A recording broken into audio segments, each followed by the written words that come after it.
Beda-beda. 4.000 jasanya keset menuju kapal, bayarnya sini. Bayar apa? Jasa keset Pak, ini Pak. Ya wah, Oke ya lanjut yuk, terus yuk. jasa keset. Viral jasa keset Rp4.000 di Pelabuhan Gilimanuk, bukan petugas ASDP, diduga ormas. Baru-baru ini ramai video yang menampilkan dugaan praktik pungutan liar di Pelabuhan Gilimanuk Kabupaten Jembrana, Bali.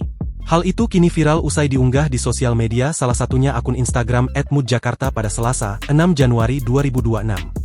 Tarif keset Rp4.000 di Pelabuhan Gilimanuk menuai perhatian publik diduga pungutan liar, tulis keterangan pada unggahan. Pada video berdurasi 17 detik itu memperlihatkan percakapan antara seorang pria berseragam dan pengguna jasa penyeberangan terkait adanya biaya tambahan di luar tiket resmi. Peristiwa tersebut diduga terjadi di area dermaga LCM Landing Craft Macine. Dalam rekaman yang beredar, pengguna kendaraan lantas mempertanyakan maksud adanya uang yang diminta. Pria itu kemudian menjelaskan bahwa pungutan sebesar Rp4.000 tersebut merupakan biaya jasa keset untuk membantu kendaraan naik ke atas kapal.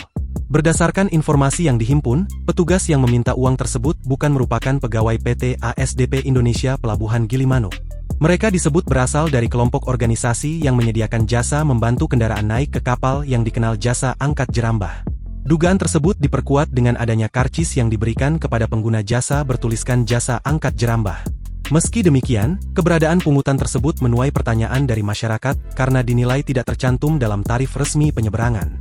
Hingga saat ini, pihak ASDP masih melakukan penelusuran di lapangan untuk memastikan apakah aktivitas jasa tersebut memiliki legalitas resmi atau justru termasuk dalam kategori pungutan liar yang berpotensi meresahkan pengguna jasa penyeberangan.